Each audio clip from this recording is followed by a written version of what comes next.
Your life is an expression of your programs because 95% of your life comes from the subconscious. What would happen if your subconscious programs matched the wishes, desires, and aspirations you hold in your conscious mind? Twice a day, your brain is prepared to download information, and this is where you can reprogram your subconscious mind. The conscious mind, being creative, can learn from reading a self-help book, going to a lecture, watching a movie. The conscious mind can learn from something as simple as, aha, I just figured it out. So the conscious creative mind has many different ways of downloading information. But the two minds are not connected in the sense that if the conscious mind learns something, does it mean that the subconscious mind has learned this as well? And the answer is absolutely not.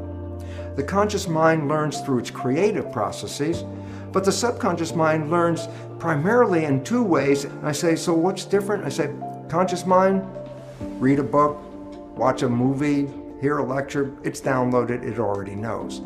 Subconscious mind doesn't learn that way. The subconscious mind is a habit mind. Well, there's two ways to get programs into that subconscious mind.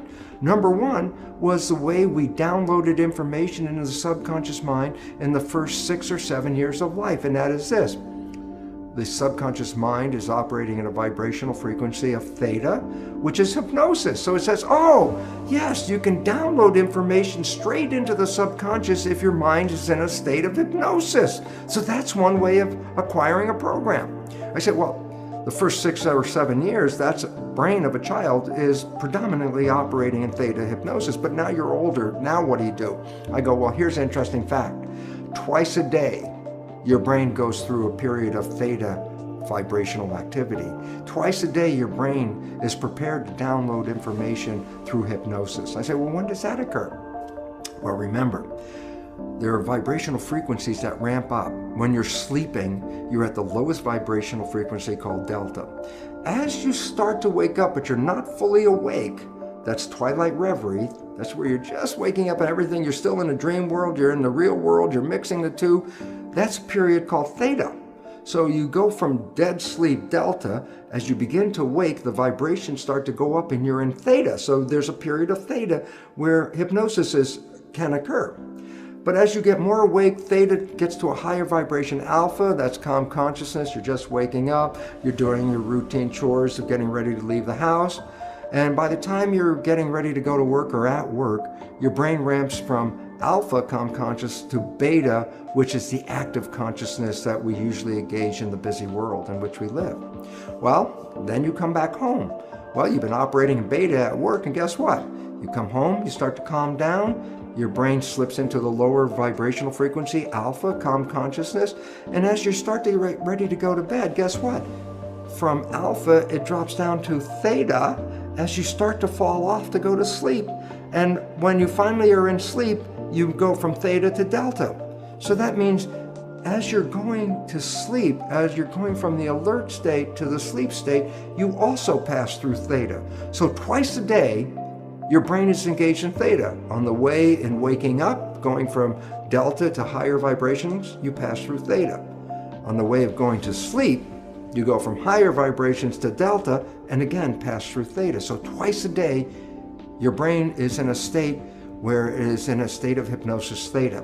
And this is where you can use subliminal tapes to reprogram your subconscious mind.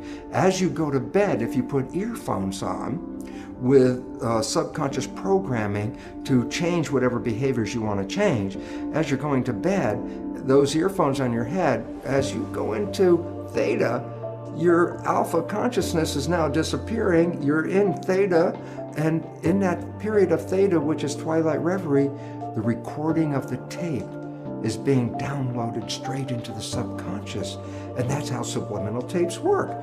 So if you want to change a program, you can select a tape that will have the program that you desire to put into your mind.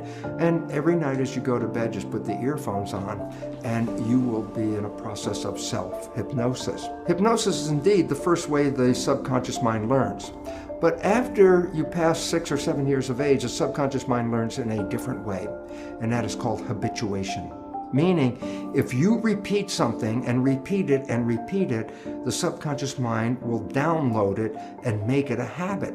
So for example, you wanted to learn the ABCs. How did you learn the ABCs? You started A, B, C, D, E, and then you couldn't remember, and then you started A, B, C, D, E, F, G, and you repeat it, and finally you get to Z. And guess what? After repeating the alphabet hundreds of times, there's a point where now it's part of the subconscious. So guess what? It's now downloaded in your mind. If I ask you to give me the sequence of the alphabet, you can simply rattle off unconsciously A through Z without even thinking about it. Why? You created a habit that downloaded the alphabet.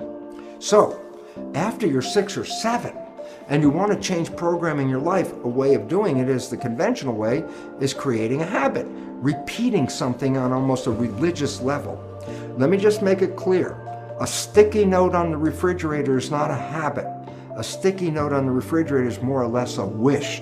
Every time you look at it, I wish that would be true, but that's not a habit. A habit means you have to do something and repeat it and repeat it and repeat it. That's the way you learn everything after you're 7, and that's how you learn how to drive a car, for example, or the work that you do, or whatever activities you get involved with. When you repeat them, they become habits in the subconscious mind.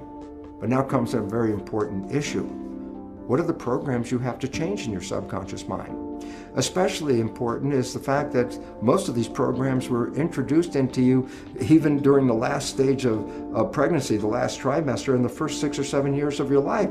So I say to you, well, tell me about the programs that you learned when you were 1 year old. Tell me about the programs you learned when you were 2 years old. And you go, I don't know, I wasn't consciously aware of those things. I go, yeah, because consciousness started more around 6 or so. So I say, well, how do you know then the programs that you have? Here's the fun part of the whole thing. Science has revealed that we operate our lives 5% of the time from the conscious mind, and 95% of the time our behaviors are controlled by the programs in the subconscious mind. What does it mean? It's simple. Your life is essentially a printout of your subconscious programs. That's what you're operating 95% of the time. So you want to know what the programs are? It's very simple. Look at your life. The things that work for you and that come to you and the things that you want come to you because you have programs in the subconscious that encourage their being there. But anything you struggle with, anything you have to work hard at, anything you put an effort into, you're doing that because you're trying to overcome a program of limitation that is preventing you from going there. So all you have to do is look at your life and say, hey, what works for me works because I already have programs to support that. What I'm struggling with in life, I'm having a problem with because I have subconscious programs that do not encourage that behavior. So right away you automatically know, what behaviors do you want to change? They're the ones that you have difficulty with. Okay, how do you change them? Well, you can use self-hypnosis, the subliminal tapes. You could change them by creating new behavioral habits that you repeat every day religiously, changing the old behavior and rewriting it live every time, saying, no, don't do it that way. No, don't do it that way. Talking to yourself and saying, that's not what I want. This is what I want. And you constantly repeat this to yourself. Guess what? Habit will inevitably change that program and put it into the new program. So now we're down to a very fundamental understanding of life. And that fundamental understanding of life is this. Your life is an expression of your programs, because 95% of your life comes from the subconscious. That if you want to change your life, you could do either of two things: stay in the conscious mind, be mindful, or 2, rewrite the programs in your subconscious mind. Think about this. How many of us talk to ourselves and say, oh, come on, Bruce, don't do that. That's such a stupid thing. And I'm talking to myself to try to change a behavior. And it's very frustrating because the more I talk at myself, the less the behavior is changing. And the more I talk, the more angry I get with myself because I'm not listening to my own suggestions. And then I ask people to stop for a moment. I say, you're talking to yourself. Who are you talking to?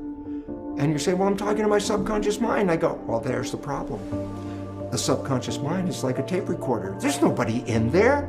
So all of that effort to try to change the subconscious mind by talking to it is a waste of time for a very simple reason. There's nobody in there to respond to your new wishes and your new desires.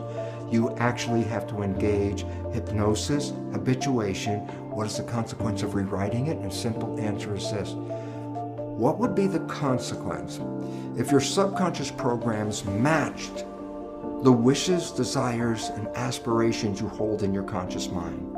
Thank God we can reprogram the subconscious mind.